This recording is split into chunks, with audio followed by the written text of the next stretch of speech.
Mesdames, Messieurs, assalamu alaikum. Vous suivez le journal du 16 Shawwal 1443 Hégire, correspondant au mardi 17 mai 2022. Voici les titres. À Abobo Anador, les mamans s'intéressent à l'apprentissage du noble Coran. Un concours de lecture du livre révélé est même instauré entre elles. La finale de la première édition s'est tenue dimanche dernier.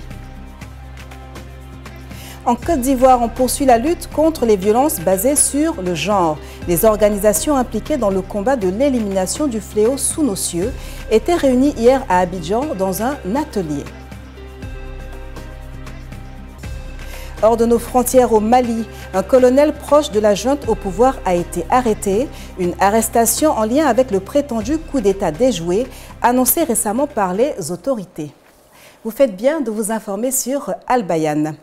Kone Sarah du centre de l'imam Silla est la grande gagnante de la première édition du concours Al-Qur'an des mamans à Abobo Anador. La grande finale s'est tenue dimanche 15 mai dernier et c'est une initiative de l'imam Ali Badra Doumbia. Le reportage de Bamba Ibrahim et Diara Mamadou est commenté par Jacob Kone.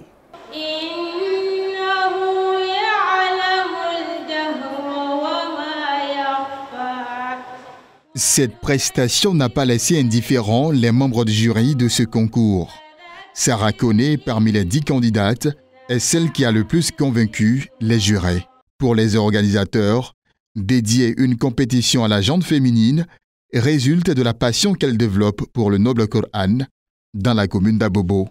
Nous avons constaté que nos mamans sont beaucoup courageuses. Dans les quartiers, dans les mosquées, elles viennent apprendre à lire le Coran et ainsi que la religion islamique, Inch'Allah. Donc nous avons initié un concours dédié à nos mamans qui sont dans les foyers, qui ont des enfants, qui font les ménages, qui sont même des commerçantes, qui travaillent, il y a d'autres même qui sont des fonctionnaires et tout. Donc, mais qui viennent à la mosquée, dans les quartiers avec les Moualimatou, avec les Oustad, apprendre à lire le Coran, apprendre à connaître la religion, pour les encourager et ainsi encourager aussi les mamans qui sont aussi dans les foyers, qui n'ont pas le courage aussi pour venir apprendre la religion, Inch'Allah. Un certificat de participation a été remis à chacune des participantes à ce concours, initié à l'honneur des mamans à Abobo Anador. Et toujours en religion, le samedi 14 mai 2022, la communauté tidjane de Rubino a organisé la Wazifa internationale dans la dite ville, sous l'autorité du calife général de la Tidjaniya en Côte d'Ivoire, Cheikh Moustapha Sonta.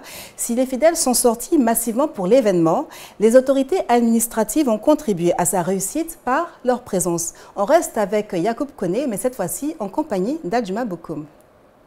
C'est par milliers que les Tidjani de Rubino ont convergé vers le foyer des jeunes pour effectuer cette wazifa de la région de l'Agnébi-Tiassa.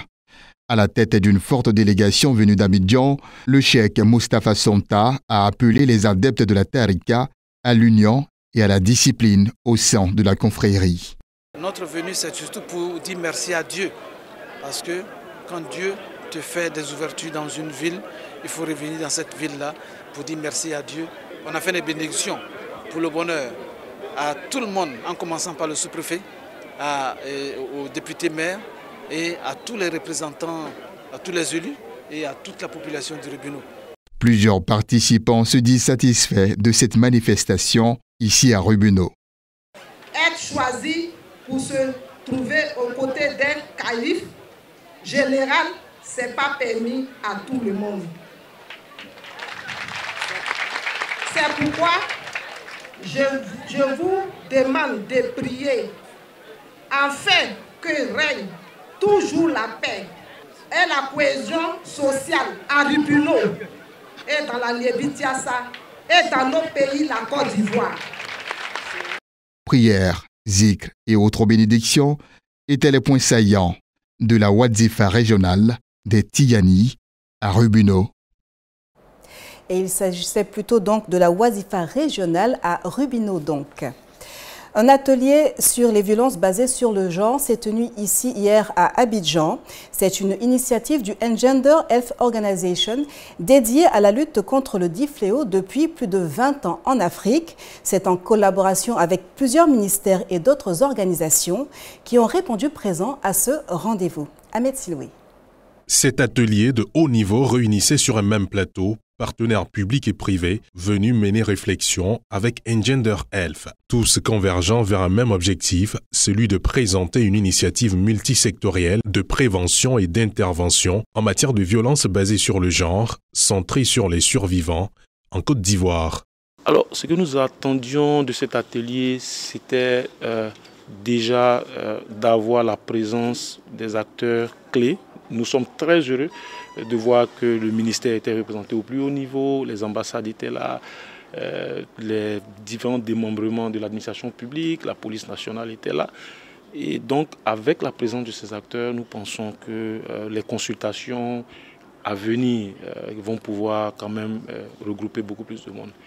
Pour atteindre l'objectif d'un monde vierge de violence basé sur le genre et spécifiquement en terre d'Eburnie, Engender Health se fait appuyer par des partenaires tous aussi importants les uns que les autres dans cette lutte, dont le ministère de la Femme, de la Famille et de l'Enfant. Il y a énormément de défis quant à la montée d'extrémistes dans nos différents pays, avec le Burkina, la Côte d'Ivoire et même le Bénin qui sont présents à cette activité. Il faut réfléchir à comment adresser la question de façon commune pour éradiquer les violences basées sur le genre. Dans le contexte de la Covid également, il est important de voir quelle stratégie développer par les acteurs pour pouvoir adresser la question et réduire les questions de violences basées sur le genre. Selon un rapport de l'OMS, une femme sur 3 serait victime de violences provenant soit d'un partenaire intime, soit d'une personne de son entourage, quel que soit son âge, son pays ou sa classe sociale. Direction à présent le Tongpi où un concours de dictée a été organisé à l'école primaire publique de Napodiaguiné dans la ville de Mans. Objectif, éveiller le goût de la lecture chez les écoliers. Mariam Sidibé. Ce sont 6 établissements scolaires qui ont participé à ce concours de dictée venu de 4 villages de Napodiaguiné. Ce concours permettra aux enfants de se réapproprier la lecture et la dictée. Parce qu'il a été donné de voir, en tout cas pour nous qui sommes parents d'élèves, de constater que nous avons des difficultés à la lecture et à la dictée. Donc on s'est dit qu'il fallait peut-être réinstaurer dans l'esprit de ces enfants l'exercice de dictée. C'est pour ça que nous avons initié cette activité. Depuis l'année dernière, nous sommes à la 2e édition et Dieu voulant l'année prochaine, nous allons étendre cette activité à plusieurs autres villages pour que tous les enfants de la région puissent apprendre par les mots comme nous le disons. Au total, 12 élèves ont été primés et célébrés en présence de leurs encadreurs, parents et la notabilité du village. Ouais, ça me permet d'être intelligent, d'apprendre à écrire. Moi, je remercie Valès pour tout ce qu'elle fait. Plusieurs autres kits ont également été offerts aux écoles participantes. Le représentant de la direction de l'inspection de l'enseignement primaire de Logoualé s'est félicité de l'organisation d'un tel concours. Vraiment, ce concours, ça m'a plu. Ce genre de concours, vu le niveau aujourd'hui, on dit que nos enfants ont un niveau très bas en dictée. Ce concours, dans les années à venir, ici à Gougoualé, avec ce que j'ai à Napodia, avec ce que je viens de voir dès la rentrée, nous allons commencer à nous appuyer surtout sur la dictée, mais pas oublier les autres matières, pour rehausser encore le niveau des enfants en dictée et surtout dans le français. Ce concours de dictée dénommé « Apprendre par les mots » est une initiative de la maison d'édition Valès et elle est à sa 2e édition. Et nous restons avec les lettres. L'ancien président de l'Union nationale des journalistes de Côte d'Ivoire, Moussa Traoré, a présenté officiellement son livre intitulé « Général Abdoulaye Coulibaly, le parcours exceptionnel du pilote d'Houphouët-Boigny ». La présentation de cette œuvre a eu lieu jeudi dernier à l'ISTC Polytechnique de Cocody. Le reportage de Soumeya Sanogo. Il fallait le faire et c'est avec une démarche minutieuse que Moussa Traoré a osé raconter la vie de l'ex-pilote du père de la nation ivoirienne. 200 pages ne suffisent à narrer toutes les facettes du général Abdoulaye Coulibaly, marqué par des périodes de turbulence, mais dont les exploits de vie tendent à porter toute une génération. Entre 2003 et 2020, Moussa Traoré a suivi l'homme pour lui rendre un vibrant hommage de son vivant. J'ai décidé d'écrire sur le général parce que c'est une personnalité que je côtoie depuis l'année 2000. Et au quotidien, j'ai découvert que c'est une personnalité multidimensionnelle qui a beaucoup de qualités et il était important pour les générations actuelles et futures de laisser des traces. Parce que, comme on a coutume de le dire, un homme, quand il marche, il laisse des traces. Et le général a laissé des traces indélébiles. C'est pour cela que j'ai décidé d'écrire sur lui. Divisé en 3 chapitres, l'ouvrage évoque le cursus scolaire en Côte d'Ivoire et en France du général, son diplôme de pilote et met en exergue sa vie familiale et sentimentale. Le parcours du natif à Djamé est un condensé de valeurs inspirantes pour une jeunesse en manque de repères. Il faut noter qu'il est le père de l'aviation moderne ivoirienne. Quand je dis aviation, c'est aussi bien l'aviation civile que l'aviation militaire. L'aviation militaire parce qu'il a eu tout jeune à prendre les rênes du groupe aérien de transport et de liaison. Il a formé de nombreux pilotes. Certains sont encore en activité, aussi bien en Côte d'Ivoire qu'à l'extérieur, où ils représentent valablement le pays.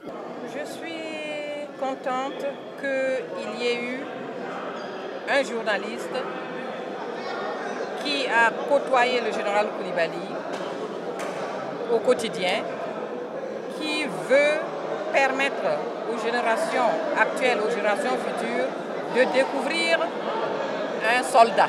La cérémonie de dédicace de l'ouvrage est prévue le vendredi 20 mai à Abidjan, avec la participation annoncée du général Abdoulaye Coulibaly, ex-pilote du premier président ivoirien, Félix Houphouët-Boigny. Place à l'actualité internationale dans une compilation de nos confrères de la Voix de l'Amérique. Un colonel réputé proche de la junte au pouvoir au Mali a été arrêté la semaine dernière en lien avec ce que les autorités ont présenté comme une tentative déjouée de coup d'État, ont indiqué mardi un responsable militaire et un proche. Le colonel Keïta est réputé proche du président du CNT, le colonel Malik Diaw, qui passe pour l'un des hommes les plus puissants de la junte. Le contrôleur général des finances publiques du Nigeria, Ahmed Idriss, a été arrêté pour son implication présumée dans une affaire de détournement de fonds publics d'environ 80 milliards de naira, 184 millions d'euros, a annoncé l'agence anticorruption. Convoqué à plusieurs reprises, il a été arrêté lundi, a précisé la commission des crimes économiques et financiers du Nigeria. Le chef du gouvernement libyen soutenu par le maréchal Khalifa Haftar s'est retiré mardi de la capitale Tripoli après avoir tenté de déloger l'exécutif rival en place au prix de plusieurs heures de combat entre groupes armés. Ces affrontements sont d'une ampleur sans précédent à Tripoli depuis l'échec en juin 2020 de la tentative de M. Haftar, l'homme fort de l'Est, de s'emparer de la capitale par la force. Le nouveau président de la Somalie, Hassan Sheikh Mohamud, a remercié mardi son homologue américain Joe Biden pour avoir décidé de rétablir une présence militaire en Somalie afin d'y combattre les islamistes radicaux Shebab affiliés à Al-Qaïda. Biden, renversant une décision de Trump, va déployer 500 soldats sur le sol somalien. Et c'est la fin de ce journal. Merci de votre aimable attention. Retrouvez tous nos programmes en téléchargeant notre application radio-télévision Al Bayan. Bonne fin de soirée. Wassalamu alaikum wa rahmatullahi ta'ala wa barakatuhu.